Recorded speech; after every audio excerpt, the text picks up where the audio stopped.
Hai semuanya, Tuhan bisa mengubah kutuk menjadi berkat kepada orang-orang yang bertobat dengan sungguh-sungguh dan taat pada firman Tuhan. Kita akan melihat kisah tentang suku Lewi. Suku Lewi ini leluhurnya bernama Lewi, salah seorang anak laki-laki dari Israel atau Yakub. Suatu hari karena dendam, karena amarah yang menyala-nyala, Lewi ini memusnahkan penduduk kota Sikem. Yang salah dibunuh, yang tidak salah pun jadi korban, dibunuh oleh Lewi. Kekejaman Lewi ini menyebabkan Yakub menjatuhkan hukuman kepada Lewi. Nantinya ketika tanah perjanjian dibagi, Lewi tidak mendapatkan satu wilayah utuh. Sebagian dari suku Lewi akan ditaruh di suku A, suku B, suku C, suku D, dan selanjutnya. Tapi yang terpenting di sini adalah status terhukumnya ini. Status terkutuknya ini membuat suku ini merasa tidak terhormat, kurang dihormati di antara suku-suku yang lain. Tetapi kutukan ini diubah menjadi berkat ketika suku Lewi bertobat dan sungguh-sungguh taat pada firman Tuhan. Dalam Ulangan pasal 33, 8-9 dikatakan begini.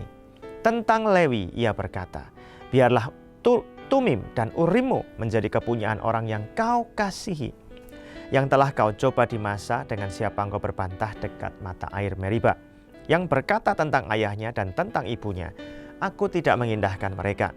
Ia yang tidak mau kenal saudara-saudaranya dan acuh tak acuh terhadap anak-anaknya. Sebab orang-orang Lewi itu berpegang pada firman-Mu dan menjaga perjanjian-Mu.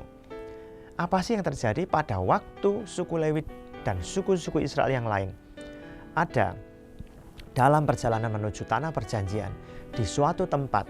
Mereka ini mengadakan ritual penyembahan kepada anak lembu emas. Dan di situ suku-suku Israel mayoritas mereka ini setuju dengan perbuatan itu.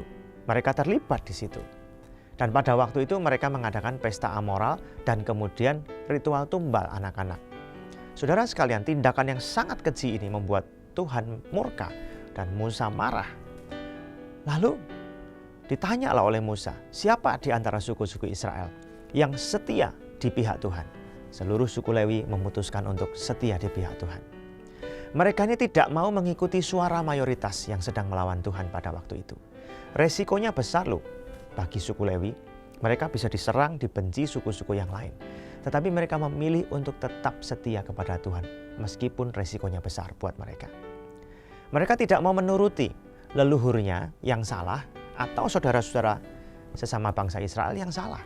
Bahkan ketika orang tua kandung atau anak kandung mereka melawan Tuhan, mereka tetap ada di dalam jalan Tuhan. Mereka tidak disetir oleh mayoritas. Ketaatan mereka kepada Tuhan dan firman-Nya tidak dipengaruhi oleh hubungan kekerabatan. Sikap mereka yang setia kepada Tuhan, pertobatan yang sungguh-sungguh ini dihormati oleh Tuhan. Ketika di dalam Ulangan pasal 33, Musa membagi-bagikan tanah perjanjian dan berkat bagi suku Lewi dan suku-suku yang lain. Ada yang unik di sini. Kutuk itu diubah jadi berkat. Posisi yang tidak terhormat tadi diubah jadi posisi yang terhormat. Dikatakan mereka pegang Tumim dan Urim. Mereka ini mewakili orang Israel datang kepada Tuhan di hadapan Tuhan. Mereka jadi orang yang terhormat.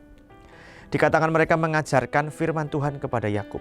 Mereka lah yang punya hak dan wewenang untuk mempersembahkan korban mewakili Israel. Dalam ayat 11 dikatakan dia diberkati oleh Tuhan dengan kekuatan yang hebat dan bahkan Tuhan akan meremukkan pinggang atau kekuatan orang yang melawan otoritas yang dimiliki oleh suku Lewi. Otoritas rohani yang besar yang dipercayakan kepada mereka. Di sini kita bisa melihat ketika suku Lewi ini taat kepada Tuhan, taat kepada firman Tuhan, kutuk diubah jadi berkat. Yang diucapkan oleh Yakub itu, kutukan itu diubah Tuhan jadi berkat. Saudara sekalian, di dalam kehidupan kita, mungkin kita pernah bersalah sehingga orang mengutuki kita.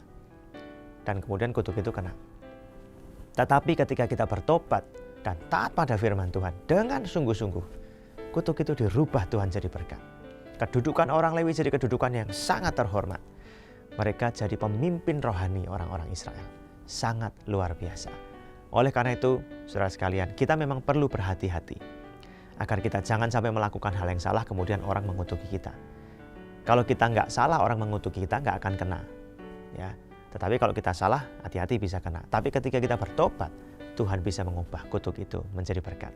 Oleh karena itu, hidup dalam pertobatan setiap hari dan ketaatan pada firman Tuhan setiap hari sangat penting. Tuhan memberkati.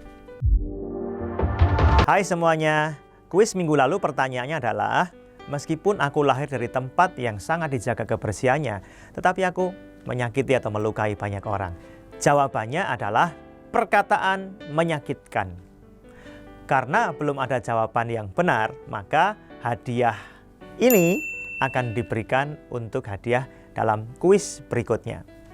Pertanyaannya adalah begini, ini gampang, semua orang harusnya tahu. Siapakah nama anak laki-laki Nabi Yesaya? Tuliskan jawabannya di kolom komentar, kami tunggu sampai hari Minggu malam. Kemudian kita akan undi siapa pemenangnya. Semoga beruntung ya, Tuhan memberkati.